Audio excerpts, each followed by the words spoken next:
आप देख रहे हैं एनडीटीवी इंडिया पर महाकुंभ संवाद। पौराणिक गाथाओं में, दास्तानों में, किस्सों में मिलती रही है इस महापर्व की झलकियां। इन्हीं पौराणिक गाथाओं से मालूम हुआ कि सागर मंथन के बाद जहां जहां कुंभ से अमृत छलका, वहां वहां ये महापर्व मनाया जाता है। एक पवित्र स्थान के लिए दुनिया भर से लोग संगम तट पर खींचे चले आते हैं। तो हमारे लिए आज क्या है महाकुंभ का अमृत? इसी विषय पर चर्चा करने के लिए हमारे साथ हैं गुरुदेव श्री श्री रविशंकर, जो सीधे जुड़ रहे हैं बेंगलुरु से एनडीटीवी के इस महाकुंभ संवाद के लिए। गुरुदेव, बहुत बहुत धन्यवाद, आपने एनडीटीवी इंडिया के लिए वक्त निकाला है। पहला सवाल तो गुरुदेव यही कि महाकुंभ का अमृत आज के परिदृश्य में क्या है? क्या यह अमृत सिर्फ धार्मिक अनुष्ठानों तक के लिए सीमित है या फिर जीवन के हर क्षेत्र से जुड़ता है महाकुंभ का दर्शन, इसकी फिलॉसफी? हरिओम। देखिए, जीवन का एक अविभाज्य अंग है, अभिन्न अंग है अध्यात्म। हमारी आत्म चेतना जो है ये अमरत्व को प्राप्त कराता है। तो ताकि हमारी चेतना ही अमर है, तो जीवन के हर क्षेत्र में हमें तनाव से मुक्त होना है, प्रसन्नता को जीवन में अपनाना है।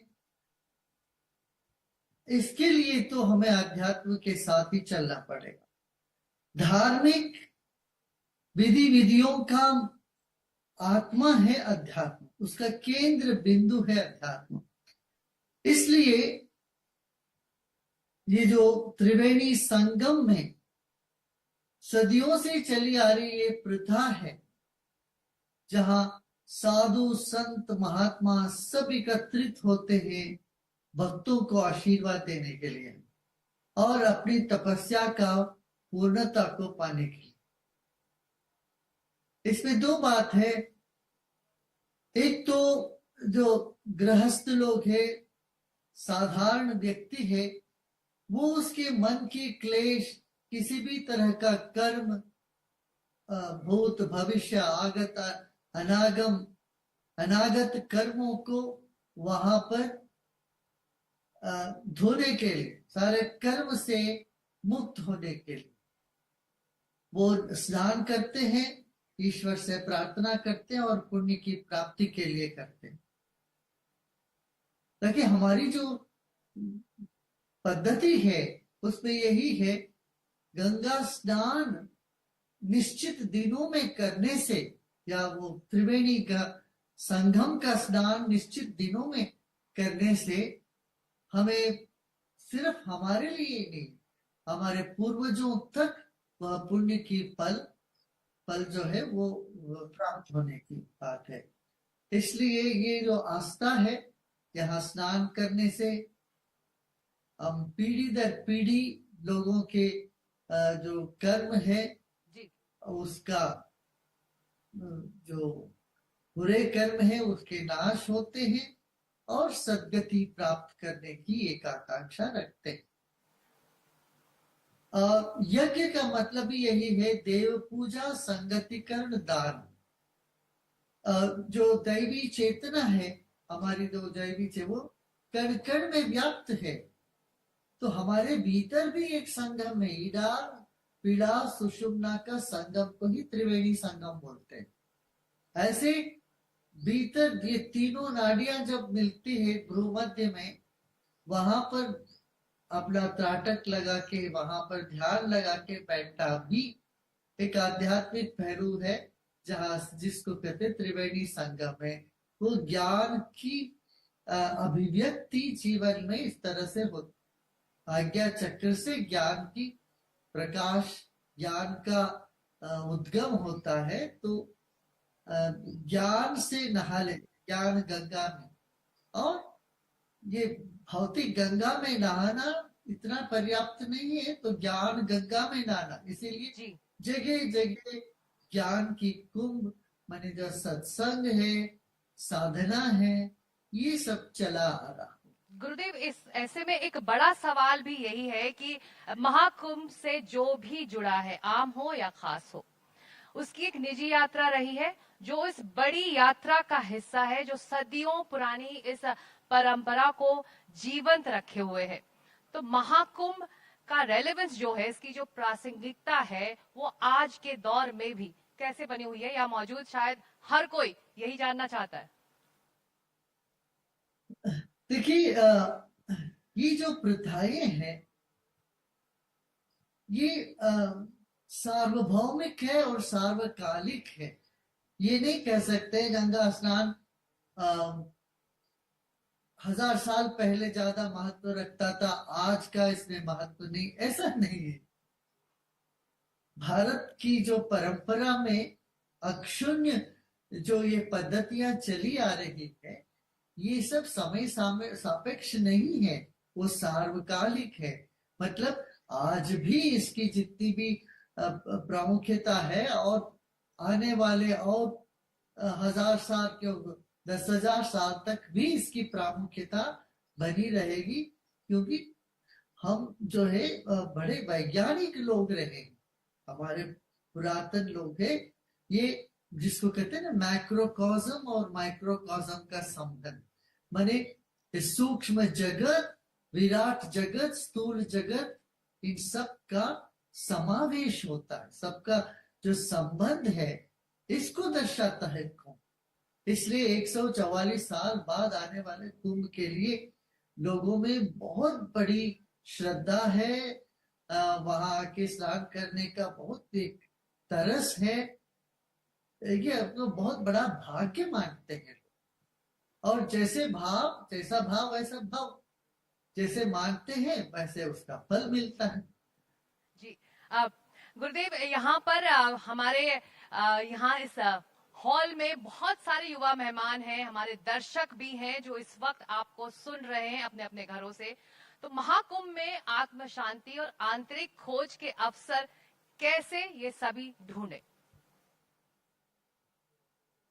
हाँ, जैसे शीतल गंगा में डुबकी लगाने के बाद वापस भागना नहीं, वहां पर बैठ के किसी भी, वहां पेंडाल है जहां पर भी बैठ के आंख बंद करके जरा सा चिंतन करें। हमारा शरीर देखो ये नश्वर है, एक क्षणिक है, कभी ना कभी ये शरीर भस्म हो जाता है। ये भस्म लगाने का अर्थ भी यही है, उसका गूढ़ार्थ यही है। हम भस्म लगाते तो ये चर्म, ये चमड़ा जो है, ये चर्म जो है, ये ऐसे भस्म हो जाने वाला है कुछ समय के बाद। इसलिए शरीर समय सापेक्ष है, शरीर समय से बंधा हुआ है, मगर हमारी चेतना जो है, हमारा जो आत्म चेतना है, वो अविनाशी है। विचार आते हैं चले जाते हैं, भावनाएं उठती है जाती है, संबंध बनते हैं बिगड़ जाते हैं, बिगड़ा हुआ संबंध फिर बनने लगते।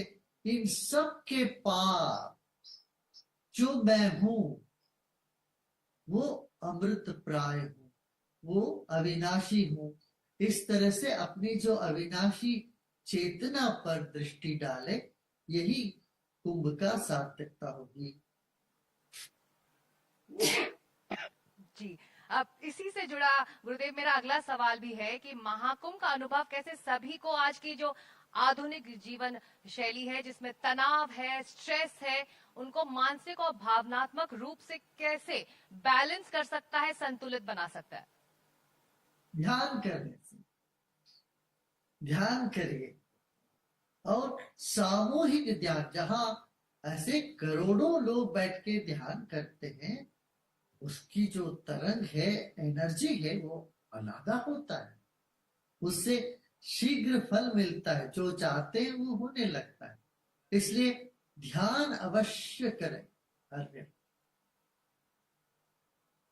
जी, महाकुंभ भारत की संस्कृति और परंपरा का प्रतीक है, तो आने वाली पीढ़ियों को इसे सहेज कर रखना होगा। इसके लिए आपको लगता है इस वक्त क्या प्रयास होने चाहिए गुरुदेव? बस जब श्रद्धा हमारे भीतर होती है किसी बात पर, वो बना रहता है, श्रद्धा टूटे ना। देखिए, कुछ लोगों को कुछ पसंद है, कुछ लोगों को कुछ पसंद नहीं है। वहां कुंभ में हर तरह की चीज, हर तरह के लोगों के लिए, पसंद की या नापसंद की, सब कुछ होता है। तो जीवन को एक समग्रता से ले जाए तो सबको साथ में लेके चलना है। सब तरह की जो सिद्धांतों के लिए हमारे देश में स्थान है, जिसको कहते हैं ना, विविधता में एकता और एकता की वैविध्यता, ये दोनों दर्शाता है हमारा कुंभ। और हमारे युवाओं को यही हमारे वो है कि आप किसी भी तरह की धारणा मत बनाओ। आप देखेंगे कुछ लोगों को उनकी व्यवहारों को लेके तो धारणा मत बनाए कुंभ के प्रति।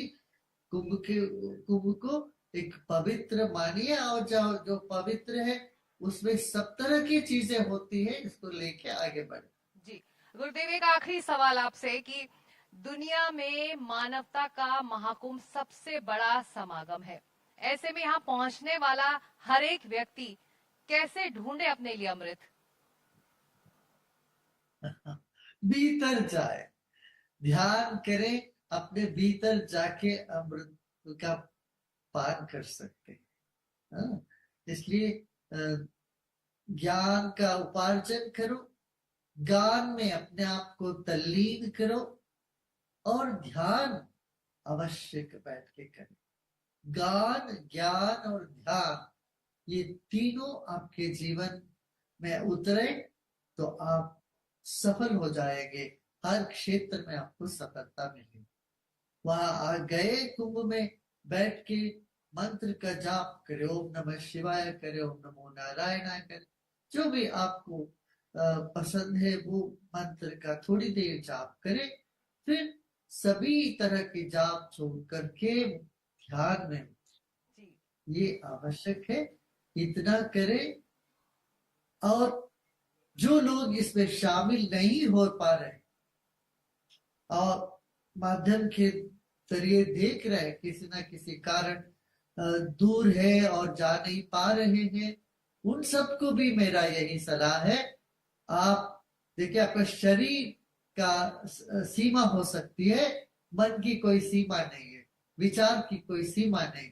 इसलिए आप विचार से, मन से जुड़े हुए हैं, ऐसे समझ के जहां भी आप हो वहां बैठ के माँ गंगा को प्रणाम करें, और वहीं से आप ध्यान करिए, ज्ञान का उपार्जन करिए, और सत्संग और भजन में भाग लीजिए।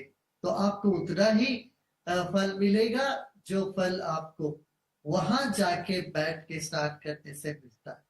तो जो भौतिक रूप में वहां नहीं पहुंच पाते हैं, 140 करोड़ आबादी का है देश है, और दुनिया भर के तो 8 बिलियन लोगों का है, वो भी उनके दिल में भी बहुत एक आकांक्षा होगी कि हम भी कभी जाते, काश हम भी पहुंच सके।